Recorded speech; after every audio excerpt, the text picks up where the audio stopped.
প্রত্যেক পরিবারে বিবাহ শাদী হচ্ছে, সেখানে আগের দিন আমরা মেহেদি অনুষ্ঠান করছি, পরের দিন বিবাহের অনুষ্ঠান করছি। এখন বিবাহ অনুষ্ঠানের আনন্দ উদযাপন করতে গিয়ে আমরা অনেক সময় সীমা লঙ্ঘন করছি। আমরা লাউড স্পিকার বাজিয়ে দিচ্ছি, গান বাজনা। শরীয়ত একদিকে এটাকে হারাম করেছে। অসুস্থ সংস্কৃতি চর্চা আমাদের প্রতিটি পরিবারে পরিবারে চলে গেছে।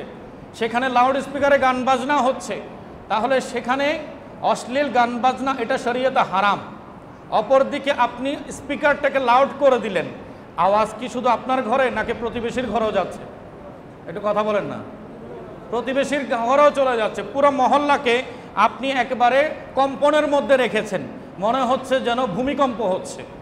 এখন বর্তমানে যে সাউন্ড বক্সগুলো, সেগুলোর আওয়াজ এত বিকট আকারে আসে, দেয়ালে দেয়ালে প্রতিধ্বনিত হয়ে দেখা যায় সেটা এক ধরনের কম্পনের সৃষ্টি করে, মানুষের অন্তর অস্থির হয়ে যায়। সেখানে আপনি খেয়াল করছেন না যে আমার প্রতিবেশীদের মধ্যে পেশাজীবী মানুষ আছে, যাকে আগামীকাল সকালে আবার ভোরে ভোরে উঠে তার অফিসে যেতে হবে। আমার প্রতিবেশীদের মধ্যে রোগী অসুস্থ ব্যক্তি আছে, যার এই আওয়াজের কারণে ক্ষতি হবে। কিন্তু আমরা তো এমন করে নিয়েছি যে আমার মেয়ের বিয়ে, প্রতিবেশী ঘুমায় কিভাবে? সবার ঘুম হারাম করে হলো আমাকে আনন্দ করতে হবে। এমনও দেখা যায়, এখন তো কিছুটা কমেছে। আগে তো বিয়ে শাদীর দুই আয়োজনেই এলাকার ভেতরেই হতো, এখন কমিউনিটি সেন্টারে চলে গেছে। সেখানেও কিন্তু কোথায় পর্দা মেনটেন করা হচ্ছে, কোথায় আদব রক্ষা করা হচ্ছে, দুঃখজনক ব্যাপার। খুব কষ্ট লাগছে বর্তমান সময়ে। আগে তো অন্তত দেখতাম যে খাবার দাবারের বিষয়টা আলাদা ছিল, মেয়েরা আলাদা গ্রহণ করত, ছেলেরা আলাদা গ্রহণ করত। কিন্তু আজ কেমন এক নির্লজ্জ সমাজের আমরা মুখোমুখি হয়েছি। একই টেবিলে বসে অপরিচিত জনের সাথে নারী পুরুষে অবাধ মেলামেশায় আহার গ্রহণ করছে। একটু বড় করে বলুন নাউজুবিল্লাহ। এখানে কি সওয়াব কামাতে গিয়েছে নাকি কবিরা গুনাহ কামাচ্ছে? গুনাহ কামাচ্ছে। আর তারা দিন ধর্ম সম্পর্কে যতই অভিজ্ঞতা থাকুক না কেন, তাদেরকে যখন আলেম ওলামা পরামর্শ দেন এই কি হচ্ছে এই পরিবেশে, তখন বলেন পারি না, সমাজ আমাকে আলাদা করতে দেয়নি। এভাবে দায় এড়ালে হবে না। আপনি আয়োজন করেছেন, আপনাকে পর্দার মেনটেনেন্সের ব্যাপারটাকে নিশ্চিত করতে হবে।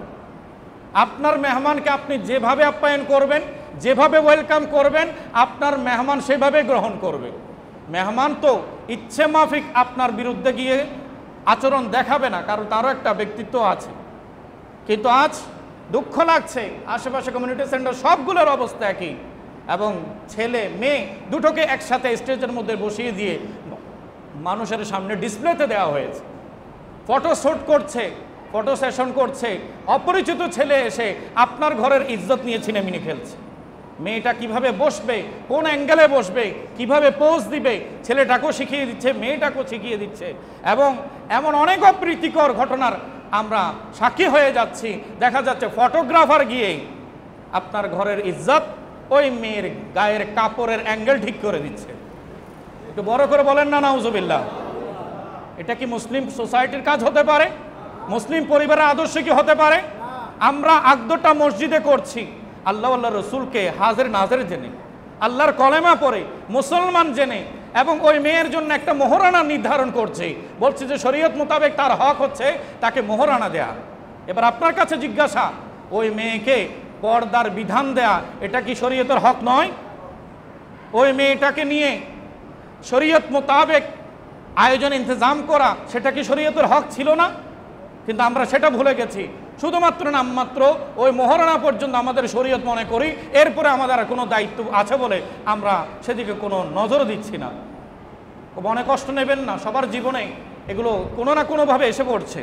আমরা অনেক সময় সম্মান রাখতে গিয়ে দাওয়াত গ্রহণ করে উপস্থিত হয়ে নিজেরাই বিব্রত অবস্থায় পড়ে যায়।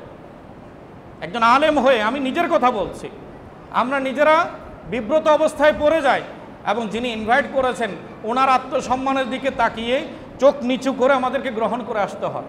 আপনারা আমাদেরকে এমন খারাপ পরিবেশের মুখোমুখি করবেন না। যদি পর্দা মেনটেন করতে না পারেন, নিশ্চিত না করতে পারেন, তাহলে আমাদেরকে দাওয়াত দেওয়ারও দরকার নেই। আপনাকে সম্মান করতে গিয়ে আমি অপমান হয়ে আসতে পারবো না, আমি অসম্মানিত হয়ে আসতে পারবো না। এবং উলামায়ে কেরাম হতে পারবেন না। আমাদেরও পরিবার আছে, আমাদের পরিবারকে আলহামদুলিল্লাহ আল্লাহ তাআলা আমাদেরকে তৌফিক দিয়েছেন, আমরা তাদেরকে পর্দা কাকে বলে সেটা বোঝাতে সফল হয়েছে। আপনাদের কাছেও অনুরোধ করছি, আপনারাও চেষ্টা করলে পারবেন, এটা কঠিন কিছু নয়। পর্দা নারীর ইজ্জত বাড়িয়েছে, নারীকে অপমান করেনি, নারীকে নিরাপত্তা দিয়েছে, নারীকে অবাধ মানুষের সামনে ভোগ্যপণ্য হিসেবে উপস্থাপন করেনি। আর পর্দার হুকুম দিয়েছেন কে? কথা বলেন কে? তো কোনো নারী যদি আল্লাহ বিশ্বাস করে, কোনো পুরুষ যদি আল্লাহকে বিশ্বাস করে, অবশ্যই তাকে পর্দা মেনটেন করতে হবে। আল্লাহ তাআলা আমাদেরকে মানার তৌফিক দান করুক। অনেক সময় দেখা যায় বিভিন্ন রকমের গোলা বাজিও ফুটানো হয় বিবাহ শাদীতে। এটার কারণে দেখা যায় আশেপাশের মানুষের ঘুম নষ্ট হয়, ছোট বাচ্চারা কান্না করতে থাকে। মানুষকে কষ্ট দিয়ে কিসের আনন্দ এটা?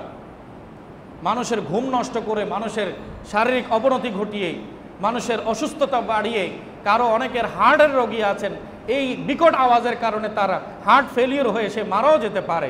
এমন অস্বস্তিকর পরিবেশ তৈরি করে কেউ যদি আনন্দ উদযাপন করেন, আমি আল্লাহকে সাক্ষী রেখে বলছি, ওই পরিবারে কখনো শান্তি আসতে পারবে না, ওই পরিবারে কখনো সুখ শান্তি আসতে পারে না। কোটি টাকা কাবিন দিয়ে মোহরানা দিয়েও বিবাহ টিকাতে পারে নাই, কারণ শুরুতে গলত করেছে, আয়োজন ইন্তজামের মধ্যে খারাপ আয়োজন করেছে, বেহায়াপনা বেলাল্লাপনা অশ্লীলতাকে প্রশ্রয় দিয়েছে, যার কারণে এত বিশাল মূল্যমান মোহরানা নিশ্চিত করার পরও ওই সংসার টিকে নাই। এমন আযাব কোনো পরিবারের যেন এসে না পড়ে।